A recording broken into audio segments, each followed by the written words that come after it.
Hello,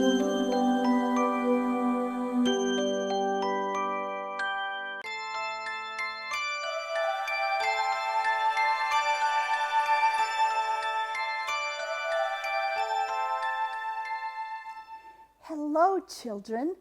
My name is Mrs. Beasley. It's a wonderful day. Any day that I get to spend with you is a wonderful day for me.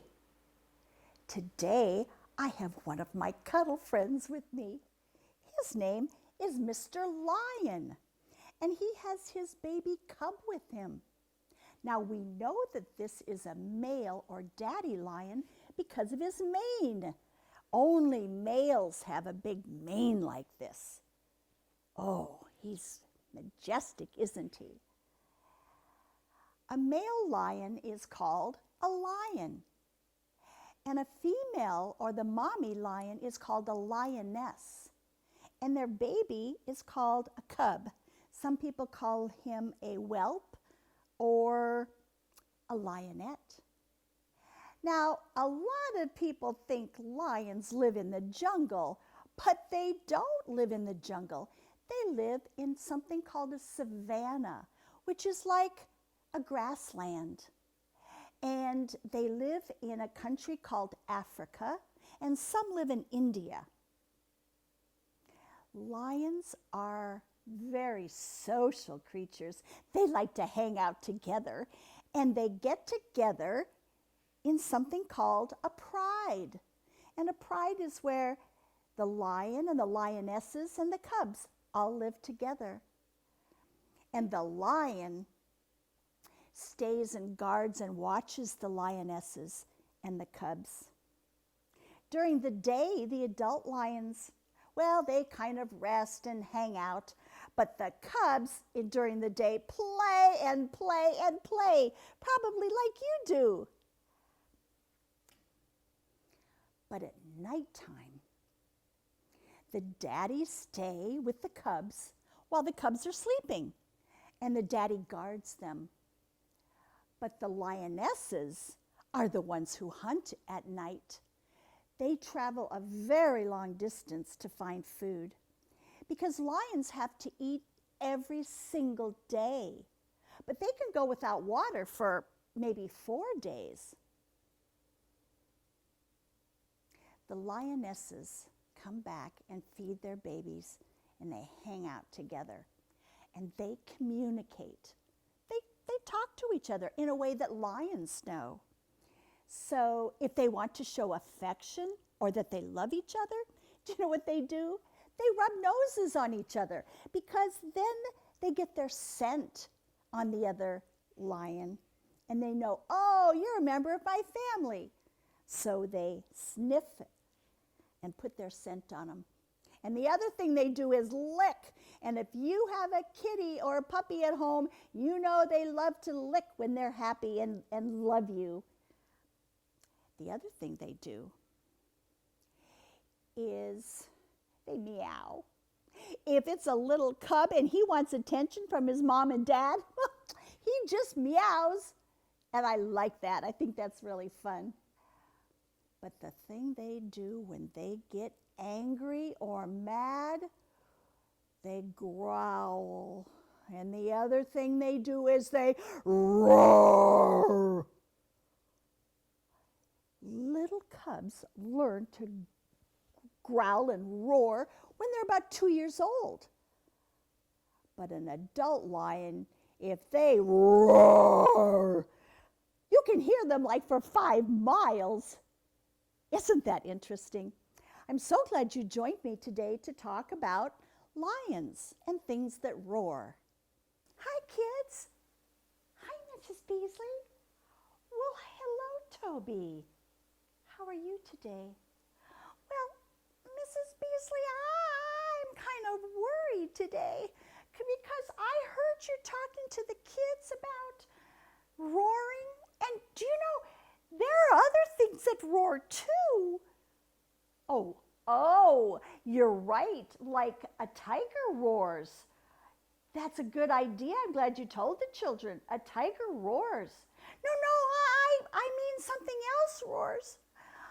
I think right now I'm hearing people roar. They're roaring at each other and they're really mad, and that kind of scares me and kind of worries me. Oh, Toby, I'm sorry that you've been worried about this. Well, yeah, because it's really hard when I hear adults yelling and roaring at each other. Well, you know, Toby, other people are feeling that way too. But I mean, why are adults yelling and so mad at each other? Well, Toby, I think there are a lot of reasons. Right now, people are just kind of crabby because they've had to stay in so long and wear masks when they go out. So they're a little crabby. Oh, well, what else? Well, we had a president that was elected recently, didn't we? And some people are angry because they wanted someone else to win. And some people are angry because they've been treated unfairly for a very long time, and they're tired of it. So they have been protesting. What's that? Well, protesting is like marching and carrying a sign. And that's a good way to express your anger, isn't it? Well, yeah, I guess so. But some adults have not learned how to control their anger. And so they've been mean and angry and haven't been treating people very well. Yeah, because that's what I'm seeing, and that's the part that really scares me. Well, Toby, have you ever been angry? Well, yeah, lots of times. Like, I get angry when somebody takes my toy. I don't like that. And if I have to wait in line for things, I like on the slide, I don't like that either. And, well, when people have to tell me no because they're an adult and I don't like no, I don't like it. And I even sometimes get mad when I draw something and it doesn't turn out very well. Or when I lose my shoes, I get really mad. Oh, Toby, I understand that. Do you know, I have some things and some ideas that I can talk to you and the children about. Would you like to sit down and listen? Well, okay, I would like that. Okay, when we feel angry or mad, it usually means one of three things. It means that maybe somebody hurt our feelings, or it means that we were embarrassed by something that happened, or we were afraid, or maybe we were disappointed in something that didn't happen. The feelings of anger are normal. We all have feelings and emotions. Sometimes we feel happy or sad or shy. And anger is a hard one because it's sometimes scary. Sometimes when we feel afraid and angry or mad, our body just wants to explode because we don't know what to do. And that's normal. But it really helps to talk to somebody else about that. Do you remember when you were a baby or a toddler? You sometimes would have tantrums when you got angry. You might kick and scream or yell and cry because you didn't know any better. But now you're becoming big boys and girls. And when you're older, now you get to learn ways to calm yourself down so that you don't have to yell and scream. Mrs. Beasley has some ways and ideas that might help you calm down. I have 3 of them that we can talk about today. One is something called walk away. If somebody's being mean to you, or won't share, or is being a bully, you don't have to stay and play with them. You can walk away. So what you do is you walk away and then you count 1, 2, 3, 4, 5, and then you blow it away. You blow that anger away. And if you're still angry, you do it again. You say 1, 2, 3, 4, 5, blow it away. And you might have to do that 2 or 3 times, but it will calm you down. Another way, the second way, is something I call hot soup. That sounds kind of funny, doesn't it? But what I do is I pretend in front of me is a big bowl of soup, and it smells wonderful, and I really want it. So I pretend that I sniff it and smell it, and then I blow on it because it's so hot to cool it down. So this is how it works. I have a bowl and I go,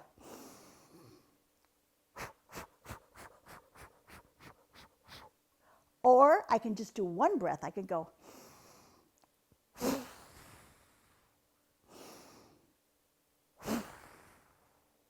so you blow in with your nose and out with your mouth. And if you do that several times, that also helps calm you down. Because when we get angry, our heart races very fast. It beats very fast. And something happens to our mind. We get very confused and we don't always make good choices. So that's why if we calm ourselves down, we'll make better choices and not do things that will get us in trouble. And the third thing I do is I have something called a calming kit. A calming kit is a box that I put together, and I put things in it that when I get angry, I go into my room alone so I don't cry and scream and yell in front of other people. And I kind of put myself in my own fun timeout. And I open this box, my calming box, and inside I have these things that you can see. There's my music in case I want to play my piano. And there's a book on Hawaii. It's my favorite place, so I like to read that book. And another book I like to read is a book about flowers because I love my garden. And I have bubble bath because sometimes I like to take a nice bubble bath with a little candle here, and it calms me down. So I have all those things in my box. Do you want to see my little friend Charlotte's box? Now, Charlotte didn't buy a box like I did. She made her own box. It's a cardboard box, but she put all kinds of stickers and tape on it to make it pretty. And in her box, the best thing is she has her little cuddle animal. And when she's angry and mad, she holds it, and it makes her feel better. The other thing that Charlotte likes to do is dance and sing. And she says when she gets mad, she just dances and sings, and it burns off her energy, and she likes that. She also has a little coloring book in here with some pencils and some paper and pretty markers. And she likes to draw, so that calms her down. But the other thing she likes to do, which I thought was a very good idea, she has really nice smelling lotion. And she puts on her lotion and it smells so good. And she might listen to music and put on her lotion, and it calms her down. What do you think you could put in your calming box to help you feel better and calm down when you're angry?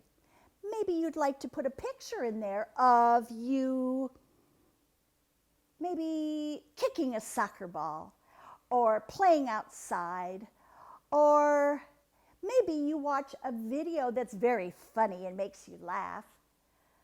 You can put anything in there that will help you not be so angry and to calm down. And I know your adult parent or grandparent can help you with some ideas. Well, those are my ideas, and now I think we should read a book.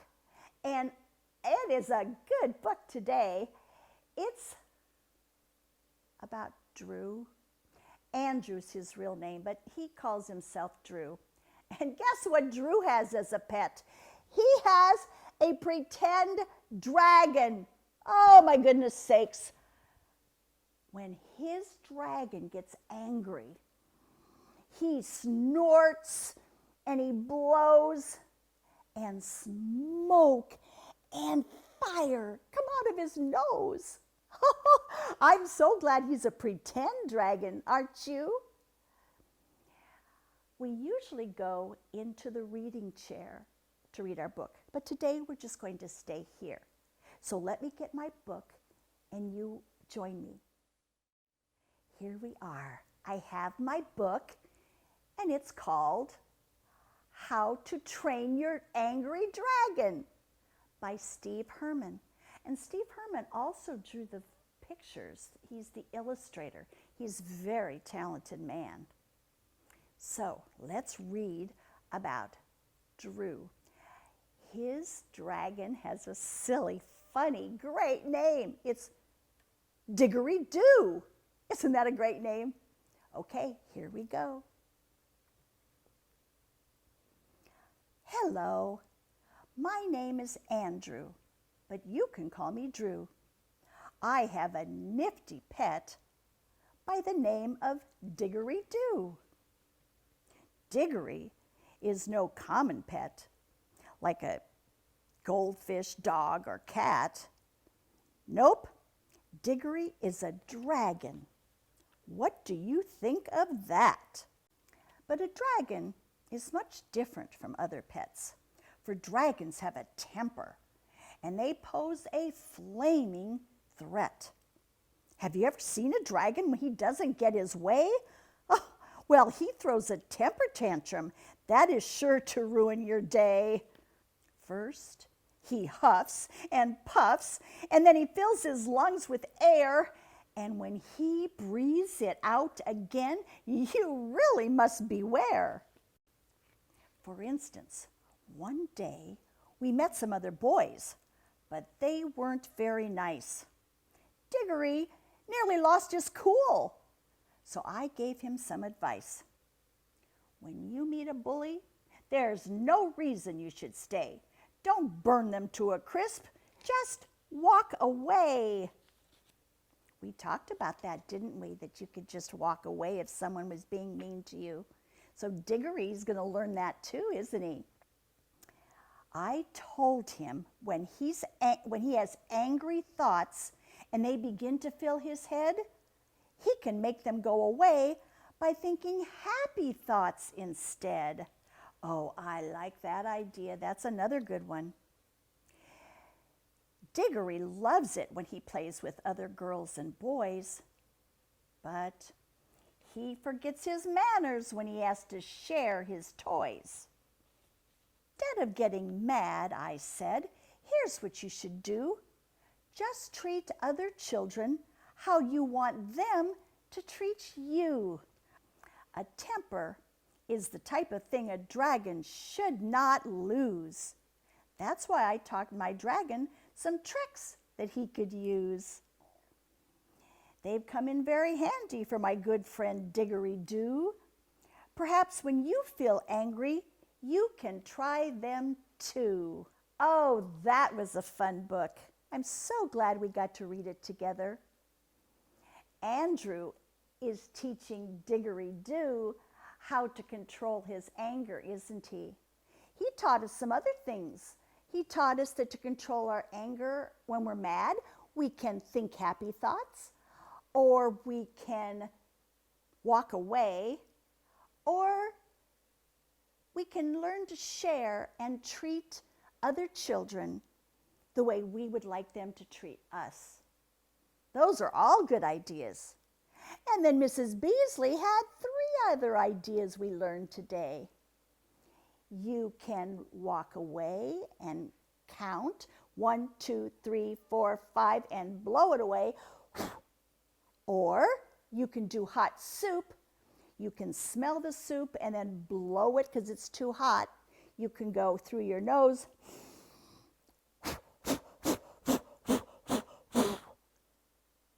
And you could put together a calming kit where when you're angry or mad, you can go into your room and do things that you enjoy doing and calm yourself down. Oh, those were all wonderful things to do today. It's time for us to go. But I want you to remember, you can learn and be smart, and you can be kind and help others. And now you know some ways to calm yourself down when you're angry and disappointed that things didn't go your way. Thank you for spending time with me today. We'll see you soon.